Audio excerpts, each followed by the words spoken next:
I'm Samantha, 21F, and I need to share my complicated family history and current dilemma. My older sister, Kimberly, 29F, basically raised me from when I was 5 years old. Our mom, Karen, 50F, left us to escape our controlling and manipulative father, Sean, 52M. Growing up, our house was always tense. Sean worked as a sales manager for a local car dealership, and he brought his aggressive sales tactics home with him. He'd use guilt, shame, and manipulation to get his way. I remember being 4 years old and wanting to wear my favorite purple dress to preschool. Sean insisted I wear the outfit he'd picked out, a stuffy, uncomfortable ensemble that made me look like a miniature businesswoman. When I started crying, he told me I was ungrateful and that I'd never succeed in life if I couldn't even dress properly. Kimberly stepped in, telling him it was just preschool and letting me wear what I wanted. That earned her a week of silent treatment from Sean. Kimberly bore the brunt of his behavior, often stepping in to protect me from his harsh words and unreasonable demands. She'd distract me with games or stories when Sean was in one of his moods, which became more frequent as time went on. Our mom, Karen, tried to mediate at first. I have vague memories of her attempting to reason with Sean, of hushed arguments behind closed doors. But Sean's manipulation extended to her too. He'd alternate between love-bombing her with grand gestures and gifts, and tearing her down with subtle jabs about her appearance or intelligence. One day, when I was 5, I woke up and Karen was gone. Sean told us she'd abandoned us because we weren't good enough. It wasn't until years later that we learned the truth. She'd been planning her escape for months, squirreling away money and making arrangements. She left in the middle of the night, thinking it would be easier on us if we didn't have to say goodbye. In reality, it left us with years of abandonment issues and unanswered questions. After Karen left, Sean's drinking problem, which had always simmered beneath the surface, boiled over. He'd come home from work and immediately crack open a beer. One beer turned into a six-pack, then hard liquor. His moods became even more unpredictable. Some nights he'd be maudlin, crying about Karen leaving. Other nights he'd rage, blaming us for driving her away. Kimberly, only 13 at the time, stepped up in ways no child should have to. She learned to cook simple meals, did laundry, and made sure I got to school on time. She'd help me with homework, read me bedtime stories, and try to shield me from the worst of Sean's behavior. When I was 8, Sean's drinking spiraled out of control. He lost his job at the dealership after showing up drunk one too many times. He started staying out late, coming home reeking of alcohol and cigarettes. One night, he didn't come home at all. We later found out he'd been arrested for drunk driving and resisting arrest. Child services got involved, and Kimberly, who was 16 at the time, fought tooth and nail to keep us together. She convinced our aunt, Sarah, 45F, to take us in temporarily. Sarah was kind but struggled with her own issues. She was a recovering addict herself and worked long hours as a nurse. So even in Sarah's house, Kimberly continued to be my primary caregiver. I remember the day Kimberly won custody of me. She was 18, barely an adult herself. We moved into a tiny studio apartment in a not-so-great part of town. It was all we could afford on Kimberly's meager salary from her multiple part-time jobs. But that little apartment became our sanctuary. Kimberly painted the walls a cheerful yellow, hung fairy lights, and created a cozy reading nook for me in one corner. She'd work long hours, but always made time to help me with homework or just talk about my day. Life wasn't easy, but we were happy. Kimberly made sure I stayed in school, helped me with homework, and tried to give me as normal a childhood as possible. We'd have movie nights, go to the park on weekends, and she even saved up to take me to a local amusement park for my 13th birthday. I remember that day so clearly. Kimberly had dark circles under her eyes from working extra shifts to afford the tickets, but she smiled the whole day, laughing with me as we rode roller coasters and ate too much cotton candy. However, things took a turn when Kimberly met her boyfriend, Ryan, 30M, when I was 14. At first, he seemed nice enough. He'd bring us takeout, help Kimberly with some bills, and even took us both to a baseball game once. But as he spent more time at our apartment, I noticed changes in Kimberly. She started drinking more, often coming home late or not at all. There were nights when I'd be left alone, scared and hungry. I remember one particularly bad night. I was 15, and Kimberly had promised to help me prepare for a big history presentation. But she never came home. I stayed up all night, alternating between working on my project and worrying about her. When she finally stumbled in at dawn, reeking of alcohol, I was too relieved to be angry. I helped her to bed and then went to school, exhausted and unprepared. I bombed the presentation. One day, I overheard a heated argument between Kimberly and Ryan. He was pressuring her to kick me out, saying I was holding her back from living her life. "You're not her mother," he yelled. "You've done your part. It's time to live for yourself." To my shock and heartbreak, Kimberly didn't defend me. She just cried and begged him to give her more time. A week later, Kimberly sat me down and told me I'd be going to live with our Aunt Sarah again. She said it was temporary, just until she figured some things out. I was devastated and felt utterly betrayed. The sister who had always protected me, who had fought so hard to keep us together, was now choosing her boyfriend over me. Living with Sarah wasn't terrible, but I missed my sister desperately. Sarah tried her best, but she worked long hours and was often too tired to do much more than ensure I was fed and had clean clothes. Months went by with only sporadic texts and calls from Kimberly. Each time, she'd promised to visit or to bring me home soon, but it never happened. Then, on my 15th birthday, I received a bombshell of a message. Kimberly told me she'd been in contact with our mom, Karen, for years. Apparently, Karen had been sending money to help support us, and now she wanted to reconnect. The betrayal I felt was indescribable. All those years of feeling abandoned, of wondering why our mom had left us, and Kimberly had known where she was. I felt like my whole world had been built on lies. In a fit of anger, I blocked both Kimberly and Karen's numbers. For the next 3 years, I focused on school and building a life for myself. I got a part-time job at a local bookstore, joined the debate club, and tried to move past the hurt. Sarah, despite her flaws, was supportive and gave me the space I needed to heal. She never pushed me to reconnect with Kimberly or Karen, but always left the door open if I wanted to. I threw myself into my studies, determined to win a scholarship to college. Late nights of studying, weekends spent on extra credit projects, and summers filled with advanced courses paid off. I graduated high school as valedictorian and won a full ride to a good state university. Now, at 21, I'm in my 3rd year of college, majoring in psychology with a minor in social work. I've made good friends, joined a support group for people from dysfunctional families, and even started dating a kind, understanding guy named Alex, 22M. Last week, I ran into Kimberly at a local coffee shop. It was awkward and tense. She looked different, older, tired, but somehow more put together than I remembered.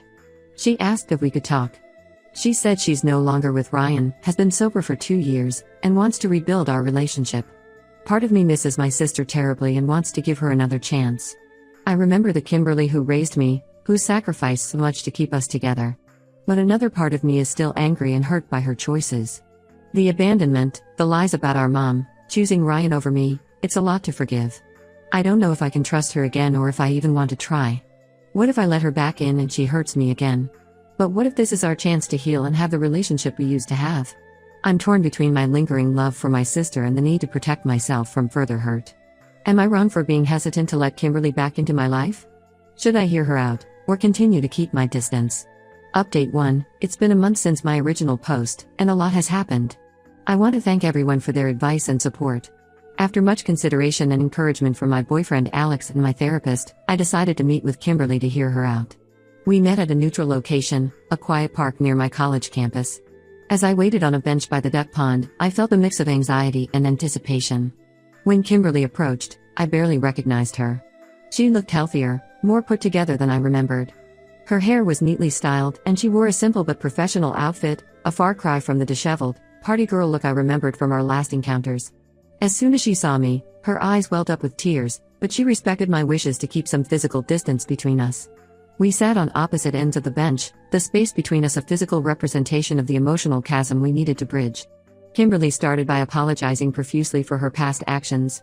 Her voice shook as she spoke, and I could see the genuine remorse in her eyes. She admitted that getting involved with Ryan was the biggest mistake of her life. She explained how he had slowly isolated her from friends and family, encouraged her drinking, and manipulated her into prioritizing him over everything else, including me. She told me about the night she decided to send me to live with Aunt Sarah. Ryan had come home drunk and angry, ranting about how I was ruining their lives. He'd thrown a bottle against the wall, shattering glass everywhere. Kimberly said she realized then that our home wasn't safe for me anymore, but instead of leaving Ryan, she convinced herself that sending me away was the best solution. After I left, things with Ryan got worse. He became physically abusive, and Kimberly fell deeper into alcoholism. She lost her job, then their apartment. For a while, they lived out of Ryan's car, bouncing between friends' couches and cheap motels. It wasn't until she ended up in the hospital after a particularly bad fight that she finally found the strength to leave him. A kind nurse helped her check into a rehab facility, where she spent 3 months getting sober and starting to deal with her trauma. Since then, Kimberly has been rebuilding her life piece by piece. She's been working as a paralegal for the past year and is slowly saving up to go back to school. She's also been attending AA meetings regularly and seeing a therapist to work through her issues. Then came the part I was most anxious to hear about, our mom. Kimberly broke down as she told me the full story. Apparently, Karen had been trying to escape our father for years before she finally left. She was scared that if she took us with her, Sean would hunt her down. So she left us behind, thinking we'd be safer with him than on the run. Karen had reached out to Kimberly when she turned 18, offering financial support. Kimberly said she was angry at first but eventually accepted the help to provide for me. She kept it a secret because she was afraid I'd want to leave her for our mom, whom she still didn't fully trust. Kimberly also shared some of Karen's story. After leaving us, Karen had moved across the country, changed her name, and slowly built a new life for herself. She'd gone back to school, become a teacher, and even remarried. But she never stopped thinking about us and trying to find a way to make amends. Hearing all this was overwhelming. I had to take a few days to process everything. Part of me understands the impossible situations both Kimberly and Karen were in, but another part still feels betrayed. The rational side of me knows that trauma and abuse can make people make desperate choices, but the emotional side still hurts from the abandonment and lies. After a week of reflection and a long session with my therapist, I decided to take small steps towards rebuilding our relationship. Kimberly and I have agreed to meet once a week for coffee. We're also going to start attending family counseling together. I've made it clear that I'm not ready to fully trust her yet, but I'm willing to try. As for our mom, I'm still not ready to connect with her. The wound of her leaving is still too raw, despite the years that have passed. Kimberly understands and has promised not to pressure me about it. She's agreed to keep her relationship with Karen separate from ours for now. This is just the beginning of a long journey, and I'm still cautious. There are moments when I look at Kimberly and see the sister who raised me, who protected me from our father's rage and made sure I always had enough to eat, even if it meant she went hungry. But there are also moments when I remember the betrayal and abandonment, and I have to fight the urge to run away and protect myself. But for the first time in years, I feel a glimmer of hope that I might have my sister back in my life. It won't be easy, and it won't be quick, but I'm willing to try. I'll keep you updated as things progress. Thank you all again for your support and advice. It really helped me find the courage to take this first step. Update 2. It's been 3 months since my last update, and I wanted to share some significant developments in my family situation.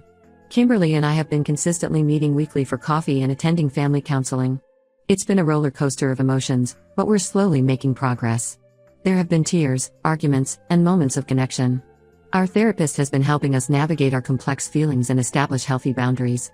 In one particularly intense session, we delved into the night Kimberly sent me to live with Aunt Sarah. I finally told her how betrayed and abandoned I felt, how it brought back all the pain of our mother leaving. Kimberly broke down, admitting that she's never forgiven herself for that decision. We both cried, but it felt like a weight had been lifted. Being able to express those feelings and have them acknowledged was cathartic.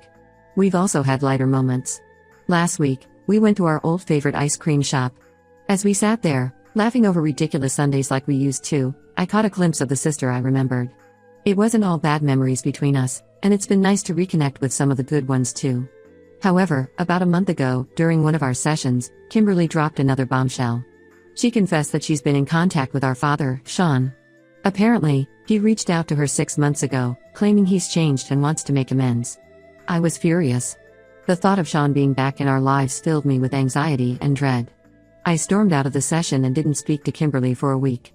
During that week, I had nightmares about Sean. In one, I was a child again, cowering as he loomed over me, his words cutting deeper than any physical blow could. When I finally calmed down enough to hear her out, Kimberly explained that she hadn't told me immediately because she wanted to verify Sean's claims first. She'd been cautiously communicating with him, and even met him once in a public place with her sponsor present. According to Kimberly, Sean has been sober for 2 years. After hitting rock bottom, losing his job, his home, and ending up in jail for a DUI, he finally sought help. He's been attending AA meetings, seeing a therapist, and trying to turn his life around. He expressed deep remorse for his past actions and wants to apologize to both of us in person. I was conflicted. On one hand, I have no desire to see Sean ever again. The memories of his emotional manipulation and the chaos he caused in our lives are still raw. I remember the constant fear, the walking on eggshells, never knowing what would set him off. On the other hand, a tiny part of me is curious about whether he's truly changed. And an even smaller part, a part I'm almost ashamed to admit exists, still yearns for a father's love and approval. After much deliberation and discussions with my therapist, I've decided not to meet Sean, at least not now. I told Kimberly that while I respect her choice to have a relationship with him if she wants, I'm not ready for that step. She understood and promised to respect my decision. This situation has brought up a lot of unresolved feelings about our childhood. I've started individual therapy to work through these issues, which has been challenging but helpful. I'm learning to recognize the ways our upbringing has affected my relationships and behavior patterns. As for my relationship with Kimberly, we're still working on it. There are good days and bad days. Sometimes, old resentments bubble up, and we have to take a step back. Other times, I catch glimpses of the close bond we once shared, and it gives me hope. Last week, we had a particularly good day. Kimberly came to watch me give a presentation for my psychology class. Seeing her in the audience, smiling encouragingly, reminded me of how she used to attend all my school events when we were younger. Afterwards, we went for coffee, and she helped me brainstorm ideas for my next project. It felt nice, almost like old times. But then yesterday, we had an argument when I found out she's still in regular contact with Sean. I felt betrayed all over again, like she was choosing him over me. We're working through it, but it's a reminder that this journey isn't going to be smooth sailing. I'm learning that healing isn't linear. It's okay to have conflicting feelings and to take things at my own pace. I'm proud of the progress I've made, but I know there's still a long way to go. Thank you all for your continued support. I'll update again if there are any major changes. Update 3. It's been 6 months since my last update, and I felt it was time to share some final thoughts on this chapter of my life. Kimberly and I have continued our weekly meetings and therapy sessions. While our relationship isn't perfect, it's significantly improved. We've had some breakthroughs in understanding each other's perspectives and have started to rebuild trust. One of the biggest breakthroughs came during a therapy session where we discussed our childhood roles. I realized that I had always seen Kimberly as a parental figure, which made her abandonment feel even more painful. Kimberly, on the other hand, expressed feeling overwhelmed by the responsibility thrust upon her at such a young age. This conversation helped us both see each other more clearly as sisters, rather than as a pseudo-parent and child. About 2 months ago, I finally agreed to meet our mom, Karen. We met at a small cafe, neutral ground for both of us. Karen looked older than I expected, with streaks of gray in her hair and lines around her eyes that spoke of years of worry and regret. It was a tense and emotional encounter. Karen tried to explain her reasons for leaving, but I found it hard to accept her justifications. However, seeing her obvious remorse and hearing about the abusive relationship she endured with Sean gave me a new perspective on our family history. Karen shared more details about her life after leaving us. She'd spent years in therapy, working through her trauma and guilt. She showed me pictures of her new family, a kind-looking husband and 2 young kids, my half-siblings. It was strange to think I had siblings out there I'd never known about. I've decided to maintain limited contact with Karen for now. We text occasionally, and I've agreed to meet her once a month. It's a slow process, but I'm giving her a chance to be part of my life again. Last week, she came to one of my debate competitions. Seeing her in the audience, next to Kimberly, stirred up complicated emotions, but it also felt oddly right. As for Sean, I'm still firm in my decision not to see him. Kimberly respects this and doesn't push the issue. She continues to have a cautious relationship with him, which has caused some tension between us, but we're learning to navigate these differences. I've made it clear that I don't want to hear updates about him unless it directly affects my safety. The biggest change has been in my own personal growth. Through therapy and self-reflection, I've come to terms with a lot of my childhood trauma. I'm learning to set boundaries, express my feelings healthily, and prioritize my own well-being. I've realized that it's okay to love my family while also protecting myself from potential harm. I've also made some positive changes in my life. I've joined a support group for adults from dysfunctional families, which has been incredibly helpful. Hearing others' stories and sharing my own has been both healing and empowering. I'm excelling in my studies and have even started interning at a local counseling center, which has reinforced my desire to pursue a career in psychology. My relationship with Alex has grown stronger through all of this. His unwavering support and understanding have been a constant source of comfort. He's been patient when I've needed space and supportive when I've needed encouragement. Looking back at where I was when I first posted, I'm amazed at how far I've come. I'm not naive enough to think all our family issues are resolved, but I feel more equipped to handle them now. There are still hard days when old fears and resentments resurface. But there are also days filled with laughter, understanding, and hope. To anyone out there dealing with similar family trauma, I want to say, healing is possible. It's not easy, and it doesn't happen overnight, but with time, effort, and the right support, you can build a life you're proud of.